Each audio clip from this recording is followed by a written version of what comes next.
Fight's over. Oh, wow. Okay. This corner stop it? I'll turn up a little bit. All right.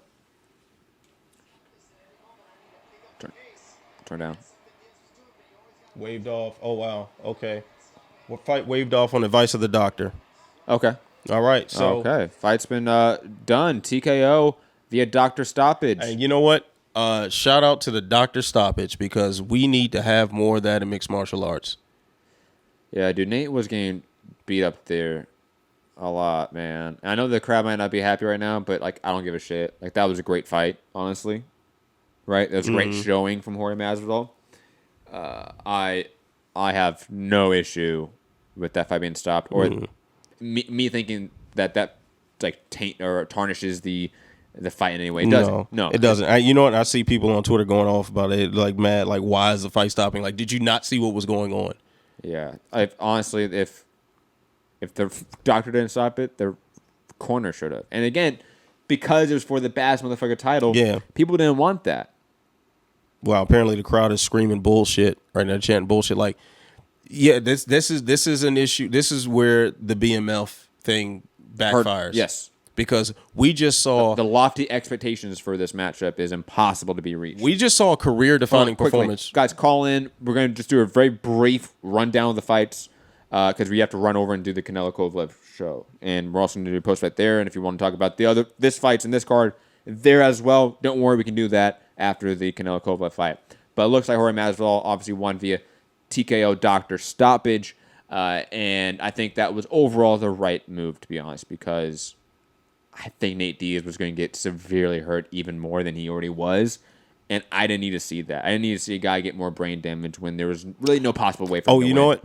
But you know what? I see why the outrage was when they're stopping it because of the cut, not because he's taking damage. Yeah. Like, you know, like... I mean, but his eye is hanging out. A doctor probably wouldn't stop it just due to damage, honestly. Like, you would have to show a lot for a doctor to stop it via that. Again, I think the right decision was made overall. I think that Nate Diaz was on a way to get severely hurt in this fight. Now, Jay in the chat saying the doctor stole Masvidal's moment. I get that argument slightly. But I mean, I think what's more important, Masvidal's moment or Diaz's health?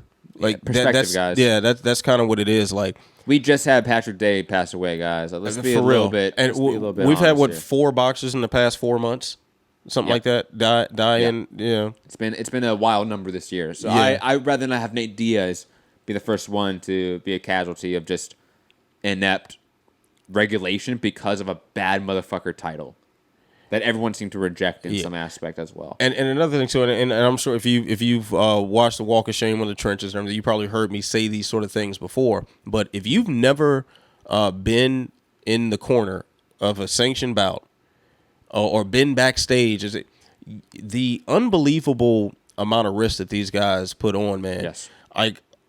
One of my deepest regrets in life was the guy I coached, man. It was a fight that he lost. He got stopped in, I want to say it was like the 3rd or 4th round, something like that, with some ground and pound. We should have thrown in the towel. We really should have thrown in the towel. And the next day, I couldn't recognize him. Yeah, no. You know, and I know you've been around the block and seen that sort of stuff before, man. Just like when you don't recognize your friend, dude. No one sees the fighters the next day after usually. Yeah, like so. Let's be honest. So yeah, like we can.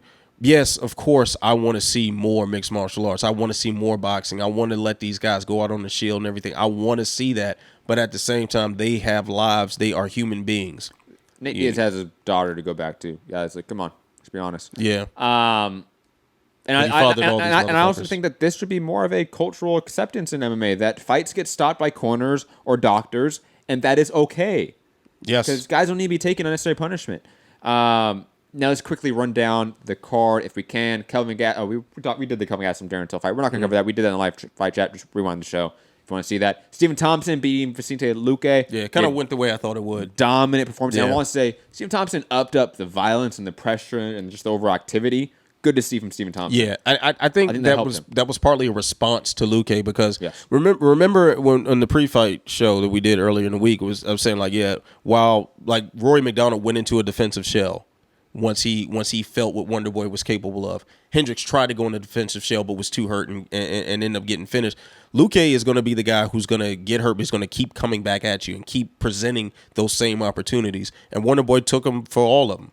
You know, little rough in the first round, but you know, he took every opportunity to tag up Luque. You know, and that's what he did. So that was a very, very impressive performance by Wonder Boy. Absolutely. Moving on, Derek Lewis defeating Blagor Ivanov. It was a wild fight, man. That was a really good fight. It's a fight that I'm looking forward to rewatching that fight. I was surprised how good of a fight that was for a 3-round heavyweight fight. Yeah, because it is with Derek Lewis's hit or miss for the excitement level. Blagor Ivanov has the Tai Tuivasa fight might have been kind of fun to watch if I'm remembering it correctly. But other than that, you know, Ivanov fight isn't exactly the most memorable so far in the UFC. So I'm glad that combination, and you saw evolution from both guys in that as well. Absolutely agree. Moving on, Kevin Lee picking up a huge win against Gregor Gillespie with a knockout that was emphatic. I think it was a left high kick that knocked him out, then obviously some follow-up punches. But back with a vengeance in a way, and he kind of looked poor before the knockout. He was slow, staph infection, that was quite obvious in the same spot as his previous fight. Concerning in a way that's a reoccurring issue, it seems. I'm not expert enough on staph infections to know why that's a reoccurring issue. Yeah. And on top of it, I would say the weight cut back to 155 was ill-advised, but he seemed to get a big win here. Where does he go next here, Anthony? I mean, Kevin Lee's back in the 155 mix. Like that's just kind of the nuts and bolts of it. But the thing is that the division is so stacked that you can put them up against a lot of different names and you're gonna have something good. So I mean, I'm glad to see some sort of a reset on Kevin Lee and some direction there, man. His first camp with Faraz Sahabi, and looks like it was paying dividends. It was kind of a strange start, but he once he found it, man, he found it, and that was the most spectacular finish of his career. And quickly, just for the sake of time, because I believe the main event for Canelo Cove is starting now, so we're going to have to jump over to that live stream. So just head over to there. It's on our page right there at the top. Don't miss it. Quick shouts to Corey Anderson defeating Johnny Walker, hopefully punching his ticket to John Jones. Shane Burgos defeating Marquand Americani. Edmund Shabazian defeating Brad Tavares. Also, I want to mention, what's his name? I'm not going to try to pronounce that. A guy that beat Andre Losky. Rosenstruck. Another heavyweight prospect, all of a sudden. Good to see that. Caitlin Shagogan defeating Jennifer Maya. Probably number one contender at 125 now, maybe. Probably. Lyman Good picking up a good win against Chance. Rickentontre. I'm always messing up his name. And Hakeem Dawodu defeating Hakeem Dawodu. Yeah. Julio Arce. And a split decision in a fight that was probably the worst of the night, but still a good fight. Overall, great card, and we're jumping over to the Canelo Kovalev event.